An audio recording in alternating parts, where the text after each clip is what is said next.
यहाँ कुछ लोग हैं जो 85 के भी असेंबली के हैं, कुछ उसके बाद आए हैं, और मुझे बड़े अफसोस से कहना पड़ता है कि जो पिछले 5 साल में असेंबली में हुआ वो हम सब के लिए बड़ी शर्मिंदगी का बायस है। गुजारिश ये कर रहा था कि अगर इस ऐवान के मेंबरान टैक्स अदा नहीं करेंगे तो फिर हम दूसरों पर टैक्स कैसे लगाएंगे? कि अपने अमल से यही लीडरशिप होती है। लीडरशिप ये नहीं है कि मैं टैक्स अदा ना करूं, दूसरों पर टैक्स लगा दूं। मोहतरम शाहिद खाकान अब्बासी साहब, जनाब वाला।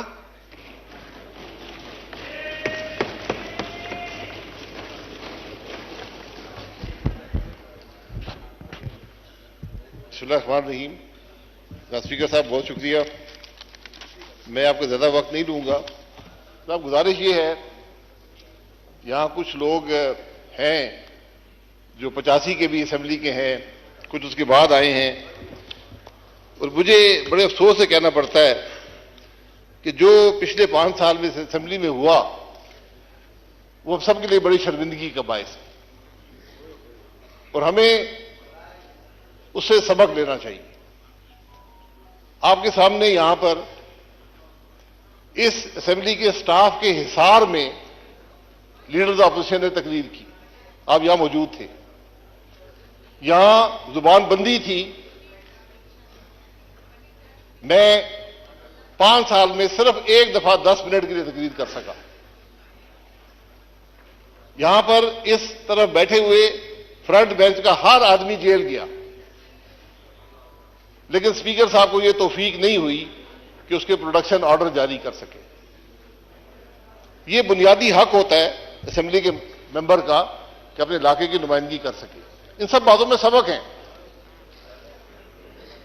आपका स्टाफ भी यहां बैठा रहा। यहां कौन सी बदतमीजी है जो यहां पर नहीं हुई? हमने भी की, इसमें कोई शुबा नहीं है। कौन सी गाली है जो यहां पर नहीं दी गई? आज ना अपोजिशन है, अपोजिशन के बगैर असेंबली नामुकम्मल होती है।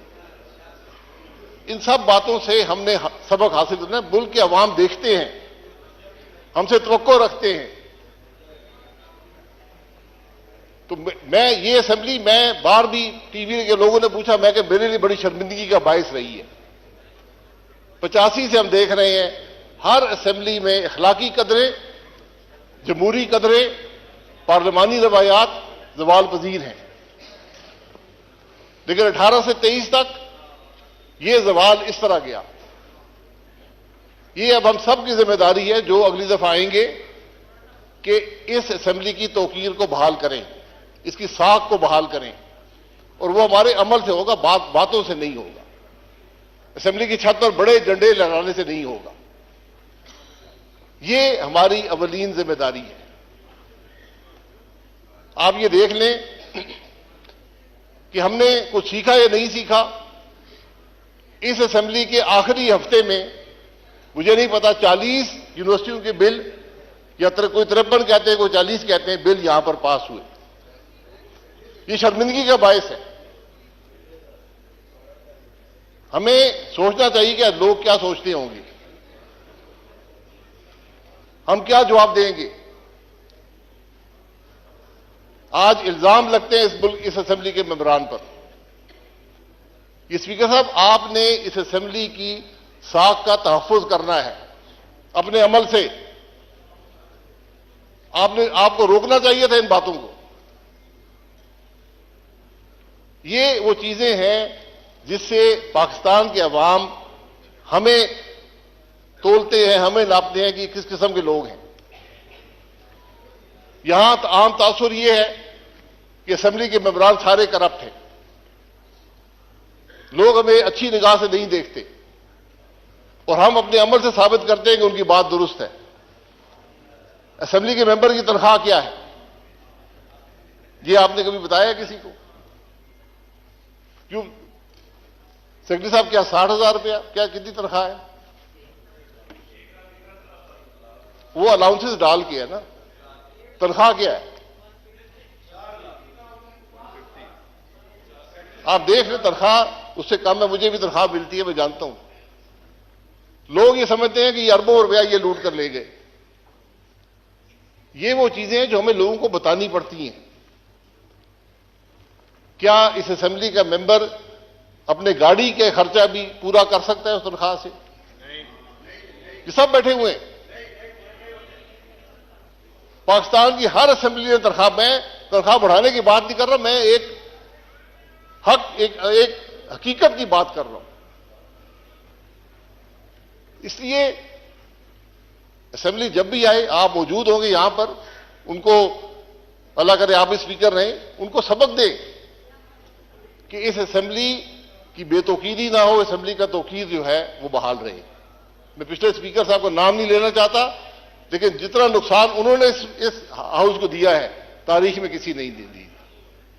ये बदकिस्मती है। अगर आप पे हुकूमत का दबाव हो, कुर्सी छोड़ दें।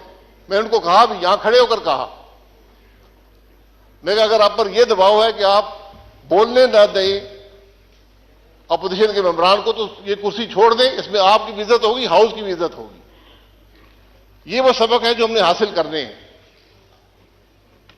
मैं स्पीकर साहब ये कहूंगा, ये ऐवान जो है, ये वाहिद इदारा है मुल्क का जो अवाम पर टैक्स लगाता है।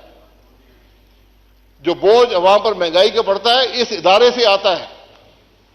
हुकूमत यहां पर बिल लेकर आती है, लेकिन यह इदारा मंजूर ना करे तो महंगाई नहीं होती।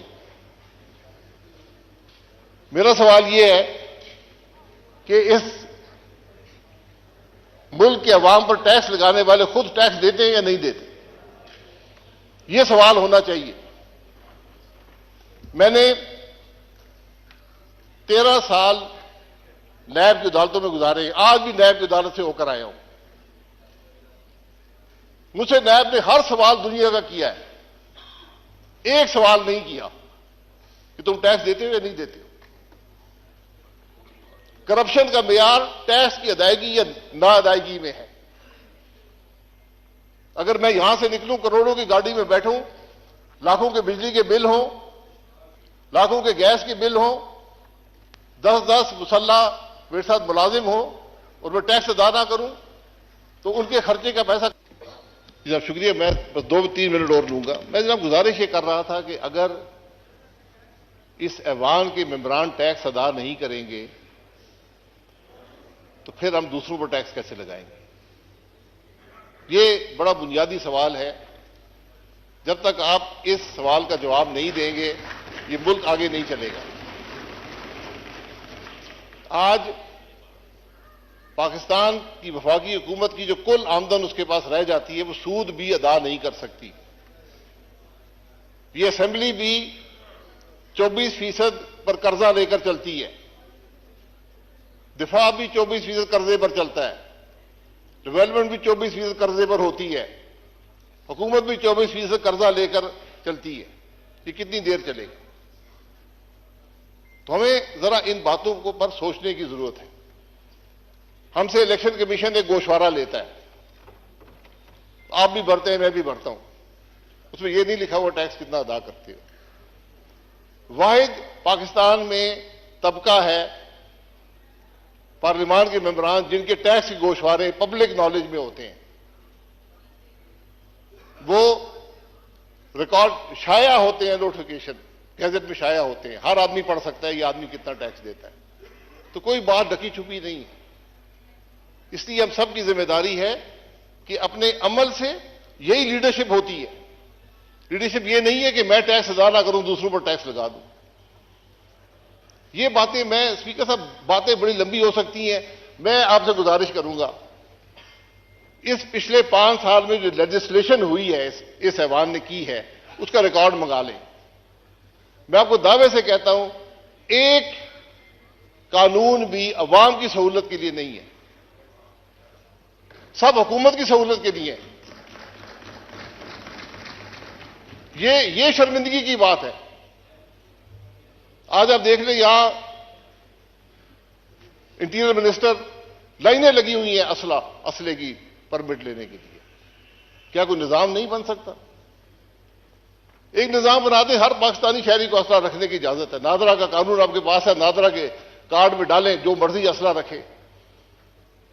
मैं 10 क्लैशिकों में रखना चाहता हूं, मेरी मर्जी है।